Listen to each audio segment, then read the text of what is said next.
Okay, YouTube. I am very disappointed in America this week. I am. I'm exceedingly disappointed in America this week.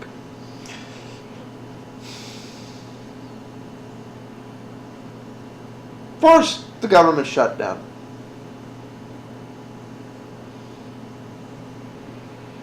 Is it the Republicans' fault or is it the Democrats' fault?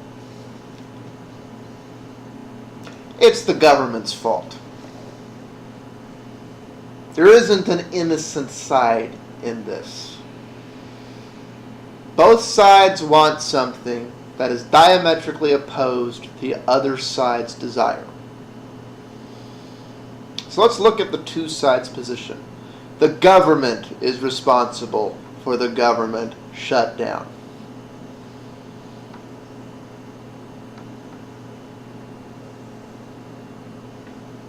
You can argue the Republicans are responsible because they are. And you can argue the Democrats are responsible because they are. It takes two to tango. The government is responsible. So let's look at what the two sides want. Well, the Republicans want to fund every single thing that liberals have stood up and say, look, the government's turned this, the Republicans turned this off. Well, they did, because they wouldn't vote to fund something that they think's a bad idea. But if you're going to say the Republicans turned it off, then you better say the Democrats turned it off. Because a piece of paper was put in front of the Democrats to fund that. And they said, no, unless you give us this. Now, the counter-argument that people who are for the Affordable Care Act want to meet is, we already decided this. As if in the United States system of government, something only gets talked about once and once only. I want to know who their social studies teacher was. And that's the bit I'm really getting on here. Yeah, the government shutdown is an annoying thing. It's even a hardship for some people. However, it's a hardship for a lot of people it shouldn't be a hardship for, because, both sides say they don't want it to be a hardship on the people. They just want it to be a hardship on the government. Yet, every time one side tries to send a piece of paper through to alleviate that hardship, the other side says no. And that same side is going out of their way to do things like spend money to put up barricades that aren't usually there, and get on and go on tours around about, yes, this is a bad thing. So, with all due respect, both sides have equal claim on every single hardship that every single American that's being affected by this, because nothing's getting done about it. And if both sides are against the hardship, then why will the other side, in that case the Democrats, not say, okay, let's get rid of the hardship and then punish you assholes? I'm confused. But what's really scary about this thing is a sentiment that's been going around. And again, I want to know who these people's social studies teacher was. The most extreme and idiotic thing I've seen going around is we need to fix the Constitution. One branch of government should not have this much power. One segment of one branch of government should not be able to argue with another segment or branch of government. For those of you whose heads are now hurting as much as mine is by even repeating that logic, I feel for you. For the rest of you, let me explain something about the United States. It was not a mistake in the 1780s irate right now, so much time. But in the 1780s, when the Confederate States of America was failing,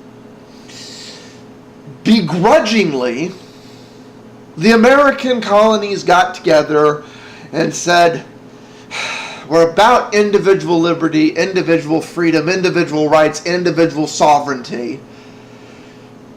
But unfortunately, we are diverse enough that without some form of central unifying authority, we can't stand united. Our confederacy isn't working.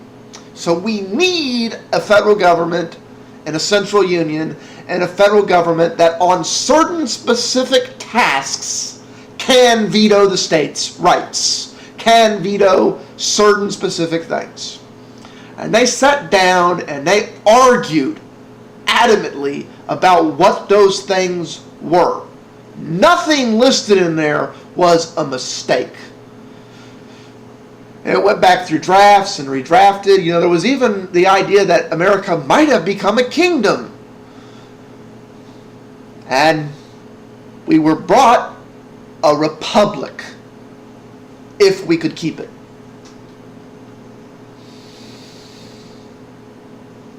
We weren't happy to just have a republic if we could keep it. No! The Anti-Federalists stood up and said, wait. This thing does have a separation of powers. It's got enough bullshit in here that the entire machine can be brought to a grinding halt if our representatives disagree with each other. We're all for that. That's exactly as it should be. So that protects the states, kind of. But it doesn't protect the people. We need the rights of the people in this thing. So the Federalists and the Anti-Federalists, the Federalists said, hey, we don't, no, we all know what these are. The Anti-Federalists said, then this will take 5 minutes. Weeks later, the Bill of Rights emerged from that argument. That's how divided we are as America. We have never, ever, since the word go, agreed as a majority, universally, emphatically, what the right thing is. What is, what isn't, what's not. We have been at war with ourselves since the word go. And that is reflected in our system of government. We want the thing to come to a crash when one side is trying to take away something from the other side. And that is what the ACA is. Some people want something. Other people don't want anything to frickin' do with it. They don't want anything to frickin' do with it because it's going to harm them personally. Their life will be worse off under law. And the side that wants it says, screw them, what we want is more important than their individual liberty, sovereignty, rights, and freedom.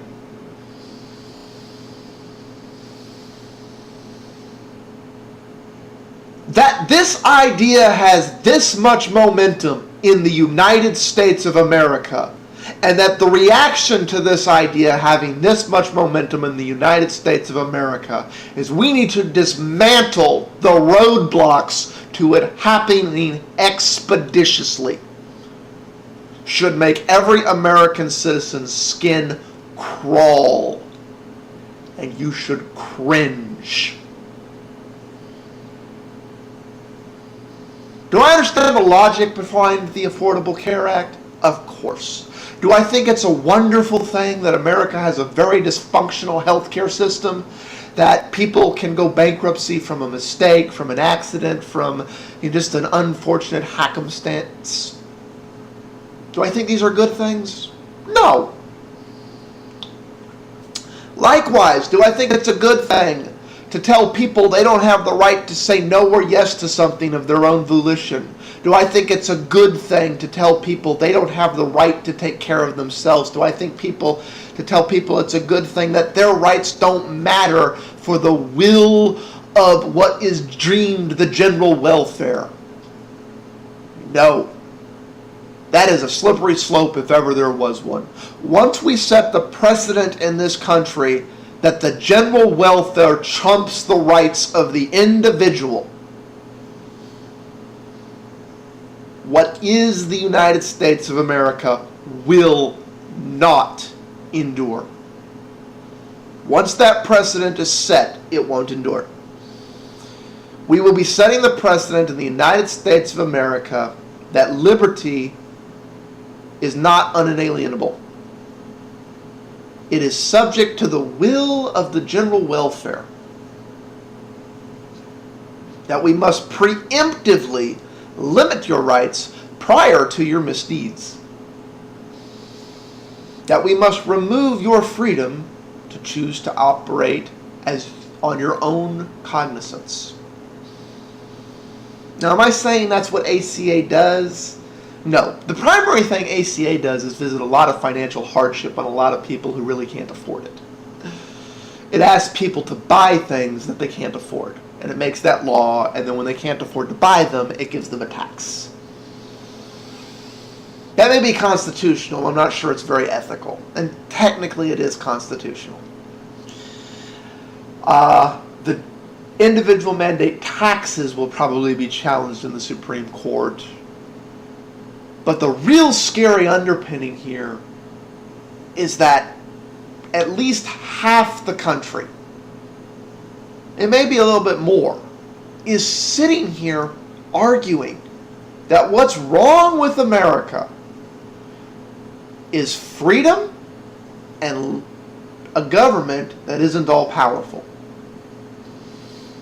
I want you to think about that for a minute. Do you think what is wrong with this country is that there are things the government can't do just because it wants to? Do you think what is wrong in the United States of America is that you can think and reason and make choices for yourself based on your own personal definitions of right and wrong, not somebody else's? Is this what you think is wrong with the United States of America? I will never sit here and claim my country is perfect. But I have to admit, when I go through my top 10 or 20 or 50 things, or 100, of what could be better about the United States of America, of where we fall short of what we should be, I really have to admit, the fact that I have free will and the power to exercise that free will under the law, and that my government has to trip, stumble, and collapse over itself to try and do things to me, giving me plenty of time to vote in one, usually more than one election, to try and get it back on track representing me, I have to admit, those two things never meet my list of what's wrong with my country. So, to anybody who watches this, am I that shit crazy? Have I missed the point? Is that what's wrong with America? That I can make up my own mind for myself, and that my government doesn't have absolute power over me and my free will? Because that's the argument I have been hearing all week in response to this shutdown. That I should just turn my brain off and not care about myself, that that's wrong, that that's selfish, that wanting my government not to hurt me is evil and un-American, and what's wrong with the country?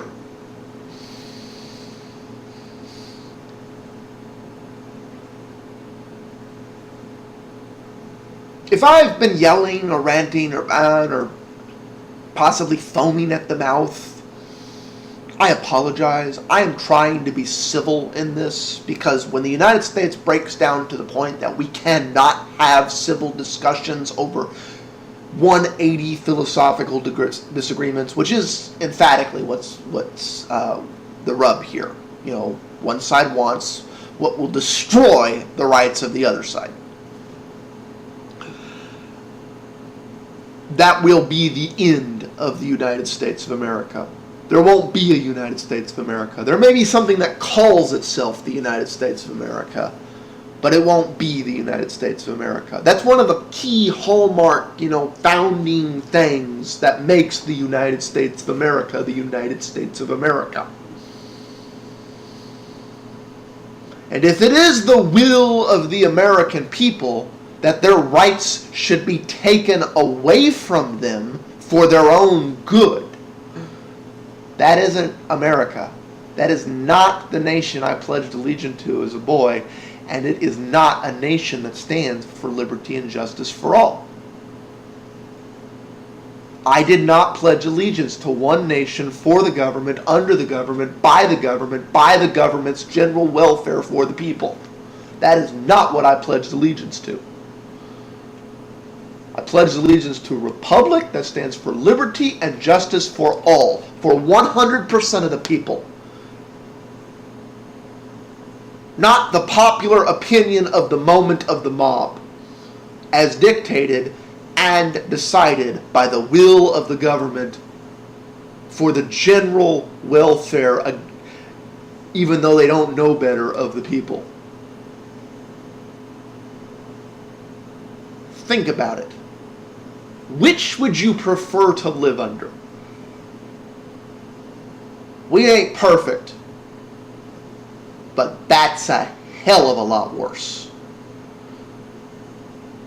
Would you rather the government be screwed up, or would you rather it be able to steamroll that down your throat?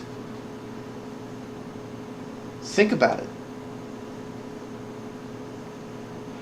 Peace out, all. I'm either going to get yelled at for this one, ignored for this one, or thanked for this one. I'm probably not going to get thanked. And if I get yelled at anything like I have been other places, I'm looking for signs that there are still people who give a shit about their choices, their individual freedom, and their ability to have them. Because I'm not finding it. Peace.